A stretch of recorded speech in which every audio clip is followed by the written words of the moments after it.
Think we're live. Hello, everybody. Hello, fellow followers. Welcome to the FanZcene here. And with me today is Charles Band, the legendary founder of Full Moon Features and the godfather of B movies. How you doing, Charles?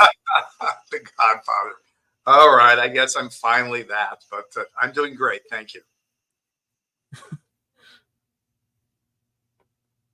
Do you hear me okay? Yeah, I can hear you. Yeah, I can hear you. I think I'm glitching a little bit, and I apologize for that. Right, but I do hear you well, and you look good, so hopefully it all works out. Okay.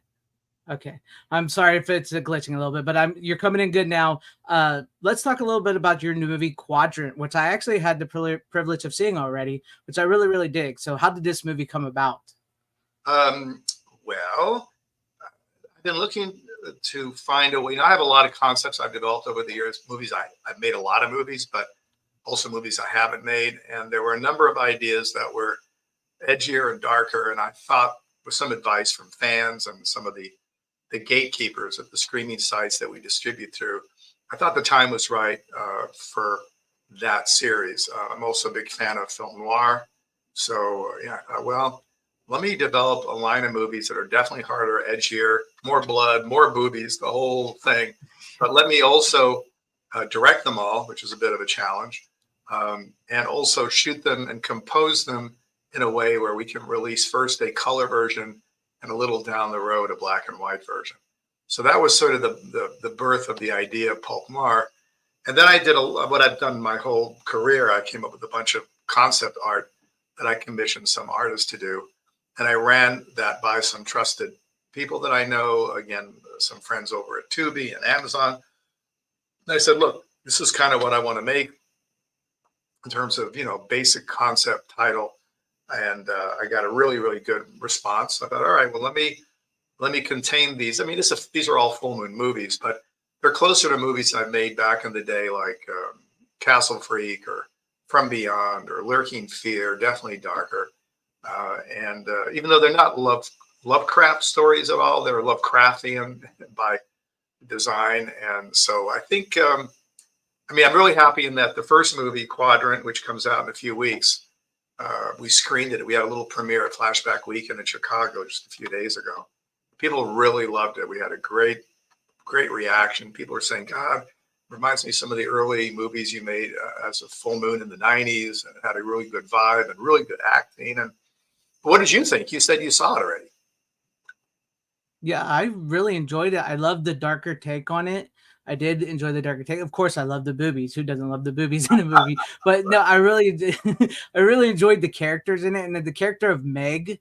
I really was drawn to her. There was something about her. I mean, yeah, the actress is beautiful and everything, but like the something about her character when I was watching, it was just like she was kept drawing me in, and I really enjoyed, the direction it took, and like it sort of felt little Flatliners like to me. Yeah, So it did feel like a '90s type movie. Yes, Yeah, that was the idea. And another movie that inspired me is a film. Trying to remember the name. Hang on, Altered States. If you ever saw Altered States, it's a 1980. Yes. Highly recommended. It's an early 80s movie. So yes, sort of between all of that with some new technology. I'm so happy we have such an incredible talent pool, better than ever, in my opinion, in this country. And what happened that's different as far as the way I used to do it. In the old days, we would have in-person auditions. So you have to pretty much be in LA as an actor. You would send in either a photo or a tape, whatever it is. The casting director would then select maybe 30 people per character. And then I, as the director, in many cases, just the producer with the director, I would, sit in a casting room, sometimes for a week, looking at several hundred people who all came in. They had to park. They waited in line. They waited in a waiting room. It was a process. And I know a lot of people miss that. To some degree, I do. But what I like about today, no, there's no in-person nothing. Today, people, any part of the country or the world for that matter, can send in a video. Most of the actors have their own little setup at home. They got a screen, they got a camera, and they send in a video. And we probably had, for Quadrant, over 2,000 submissions. And then, of course, my casting director you know, whittled those down to maybe 20 each that she felt was kind of what I was looking for. And then I was able to, in a few short sessions, go through those tapes. I call them tapes; they're just videos, really, in a really nice sort of format. And then, you know, wind up with my final 2 or 3 choices. And sometimes I had them come back and do a different read. But the point of all this is it opens up casting to certainly the entire country. You know, it's not just people who happen to be in Yeah. LA. So because of that, the talent pool is ginormous. So we wound up, because I've shot 2 pulp noir movies so far. The other one's called Death Streamer. So we wound up Yeah. 2 actors from LA, 1 from Chicago, 2 from New York. You know, they came from, I mean, we flew them into Cleveland because we're shooting a lot of our movies in Cleveland. So I'm really happy with the cast. I think they're all very credible, from Robert the scientist to the gal who plays Erin, who, you know, it's about a female serial killer who channels Jack the Ripper. I don't want to say too much more, Yeah. spoil the whole gimmick, but yeah, I'm really happy with the movie, and we've got some early reviews that are really nice, and I think it's a good start for pulp noir. Yeah, I do too. I really dug it. And like you mentioned, it's a woman slasher, which is Right. something that's rare in the horror genre. And yeah, and I'm surprised nobody really thought about. Go ahead. I'm, I'm surprised nobody really thought about a like a woman who's obsessed with like serial killers, true Right. crime and stuff. That would maybe go over the edge a little bit. Yeah. Well, Yeah. I am told, I So don't know this for a fact, but I'm told that a much larger percentage who watch movies about serial killers are women. I've been told this. I don't. mhm.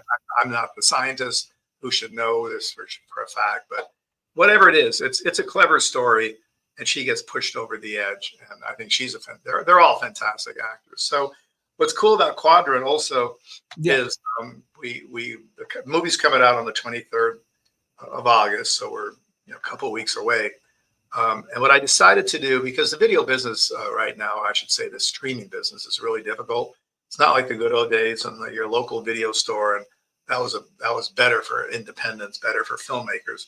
Today, it's really complicated. You got streaming, you got, you know, rental, you got download to own, you got free sites, you got Pluto, you got Tubi, there's so much, you know, so many different platforms your movie can play on if you can get in there. And the way it's been working up to now, because I'm doing something a little different, is when a movie comes out, other than the big movies that come out theatrically, and we're not in that category, but when a movie comes out traditionally now, it comes out first on streaming. So if you're a subscriber, great, you can watch it. If it's on Amazon, you're not a subscriber, you can rent it. You can rent it or you can download to own. So it comes out basically for rental and for streaming. Then a few months later, depending on the window, it's called a window, it comes out on the free channels like Pluto, Tubi. So Tubi, yeah, you can watch the movie. You just have to sit through the commercials. That's fine too. And that's usually a few months after the first window of streaming. And then a few months after that, it comes out on Blu-ray and DVD. So what I decided to do, just because I think these are different audiences, and I think whoever's watching on Tubi may not be the same guy who's going to rent it for $3.99 on Amazon or whatever the price is. So what I decided to do is on August 23rd, and for all the future pulp noir movies, everything is coming out across all platforms on day one. So on August 23rd, you can stream it, you can subscribe, you can rent it, you can download to own, you can watch it on Tubi, you can buy the Blu-ray, you can buy the DVD, and just for fun, you can also buy a VHS. I figure why not? May as well make it available on VHS. I saw that and that yeah, Anyway, that so was yes, something special I saw because that VHS is sort of making a comeback right now. So I thought that was really cool. I mean, you know, to me, will we ship 300-400 VHS tapes? It's not a money thing. I just think it's cool. I think there are people who are collecting again or are still collecting, and I think the statement is let's make this movie available everywhere at the same time. So if you've heard about it, or if you've read a good review, or you're interested in what I'm doing, then you can find it somewhere where you normally watch movies.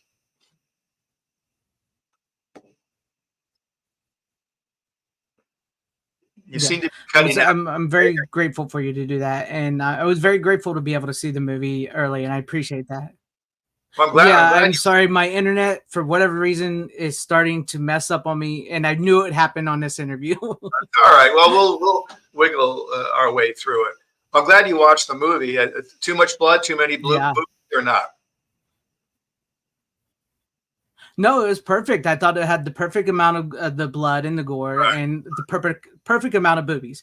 Because I Right. mean, yeah, you kind of get them out of the way early on in the movie a little bit, the boobies, but then once you get into the story, it's fine. You know, it's that's. I mean, I'm not coming to watch the movie just to see boobs. I'm No, gonna of watch the course not. movie to Well, see I the wear. whole story, and I really enjoy it. I really enjoyed it.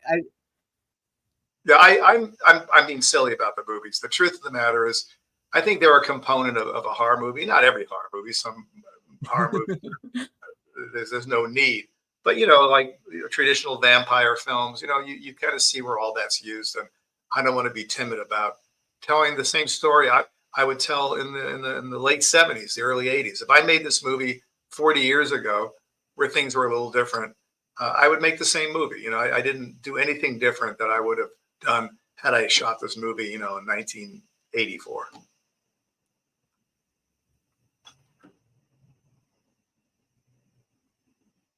Yeah, I was really glad it came out the way it did. I don't know if you can hear me. I do sincerely apologize. I do not know what's wrong with my internet right now. I I am so sorry. No, that's okay. That's all right. Um, yeah, if you let me know what else you need to know, we can spend a moment. Now you disappeared. That's not a good thing. Sorry. I see a spinning circle where your face was.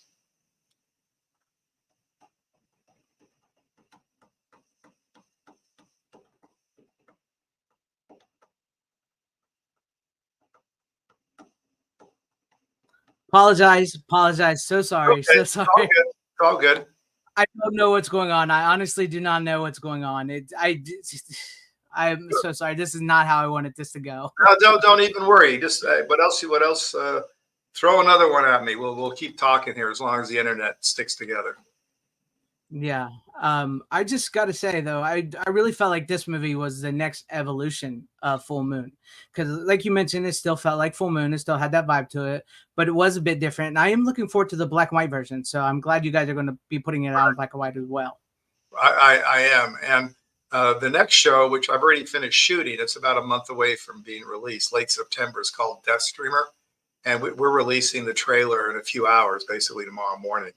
And I'm super excited about that as well. It's equally, I think, as edgier, different, and yes, it's a pretty decadent vampire who not only brings these women into this mansion, but he brings them into the kill room, and he not only kills his victims, he live streams their death. So it's got a kind of a current component that blends into the story and the reason why Mhm. he's doing that. So that's the second pulp noir movie called Death Streamer. And another thing we're doing, which is pretty cool, is we have a real robust Patreon program. Which I didn't even know anything about Patreon a year ago, but when I dreamt up the whole pulp noir thing and I Yeah. decided this is what we need to do, I was helped by people who are knowledgeable. So yeah, it's a traditional way of bringing the fans into the movie making experience, different tiers and different perks, so to speak. But the tier that I like the most, it is unfortunately the most pricey. It's $250, which is a lot of money for most people. Mhm. But it's $250 a month. You can join for a month. You can join for as long as you want. But what's cool about it is first when you join, you get a few $100s of free merch. So you're kind of just breaking even. There's all sorts of cool stuff that you get as a gift. But what I like the most about it, it brings people into the movie making experience. So to begin with, if you're part of the head of the family tier, you get an executive producer credit on every pulp noir movie. So you're not only on screen credit, you also have Yeah. IMDb. Um, you get a bunch of things that no one sees, early on, whether it's behind the scenes or things that I send from set. Um, you're involved with to some degree with casting. So I'll send you the final cast selections when we do our read through before we shoot the movie. You'll be part of that, and then I'll be sending in real time shots from set that I take sort of with my iPhone in a way where you can see the actors, you can see the screen. And these are just short shots that usually last a minute, but they're really cool. And that way, once you've kind of gone through the process, as the first group did with Quadrant, you'll have seen enough little clips that by the time you see the movie, and again, because you're ahead of the family member, you see the movie before anyone else. As an example, the movie is released on the 23rd of August, but we finished it about 3 weeks ago. So the day after it was finished, the head of the family members on Patreon got a link so they could see the movie before anybody else on earth, so to speak. So yeah, so it's a really cool program. People should check it out. It also helps support, what we're doing, because there aren't many independents left. That's true.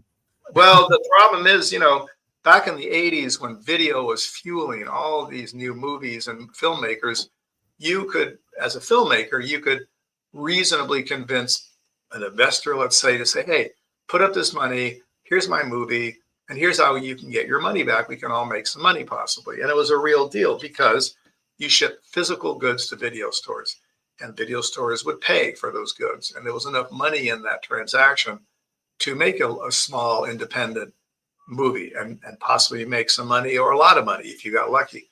All the movies that are being rebooted, all the movies that people love, you go to the conventions, people got, Halloween shirts and Texas Chainsaw, all that stuff. None of those would have been made if not for the video revolution. None of them would have been made, because before that it was theatrical and they were tough to make and hard to convince people that you're going to recover money with video, with theatrical sales and tickets. But when video happened, it was a great business for a while. And a lot of those great movies got made because you could convince people that, yeah, there's a good chance we can all make some money. Unfortunately, the digital world and the streaming world does not work that way anymore. So even though I've been doing this for a long time, the sad truth is we'll never make any money on these movies. We'll lose a little money. Now it'll help the brand. And thank God we have some Patreon people who can help us out. That helps a little bit. I mean, there's reasons why we're making these movies. Also, maybe 1 out of 10, something really fluky happens. But it's also to keep sane. I'm here to make movies, not be a bureaucrat, right? So the Patreon thing does help, and I'm really proud of these movies. So I hope everyone enjoys them. First one, August 23rd. It's a couple of weeks away. I will say, if you're a Full Moon fan, you guys will enjoy it. And I do my best to support you guys, because I've been a huge fan since I was a kid. My brothers and I, we would stay up watching Puppet Master, Pre-Hysteria, all that good stuff back in the day. And you're absolutely, I'm a huge supporter of the video store from back in the day and everything, what you guys did. So I do my best and buy your guys' Blu-rays. I do subscribe to your streaming service because it's one of the few I really, really do enjoy. So I'm excited. Full of insane movies. I mean, not only our movies, we license the weirdest movies ever. So if you want to see I think we have 1,000 movies on the site now. And there's a lot of them are from Eurotrash to Blue Underground. There's a lot of movies beyond our films. But another thing I should make mention of, just because it's kind of fun. So Quadrant, which is the first pulp noir movie, I number all my movies. I can't help it because I'm a collector. So at the end of my movies, you'll see kind of a rubber stamp, and it'll say Full Moon this and Full Moon number that. So just for the fun of it, Quadrant is my 400th movie. That's awesome. That is awesome. And what a 400th movie. I mean, it's a really good one too. So thank you. I really appreciate it. And yeah, you guys hopefully go find it the 23rd. I mean, you don't have to subscribe to anything. Go on Amazon. I think it's going to be $3.99 or something. So enjoy the movie, and thanks for letting people know about it. Yes.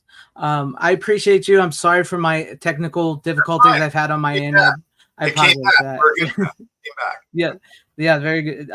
But it's been an honor to have you on here, and I know the chat was popping off, and I'm so sorry for everybody in the chat that I didn't get to or bring up, but everybody out there just saying how much they love you, and the Puppet Master movies, the Quadrant and everything, they're all, just giving you big shout outs and everything. So I appreciate everybody out there. One more thing, just so people know. Go ahead. It's not that I've stopped making some of the more classic, franchises, movies that we're known for. So we're definitely going to make a Leech Woman Puppet Master film. That's definitely on the books, hopefully sometime next year. So we're not going to abandon sort of our roots, but I think pulp noir is a good new direction for us to go, and also to bring in a younger audience. Let's face it, people want harder and edgier. I mean, I'm not going to go as far as Terrifier, not my cup of tea, but Yeah.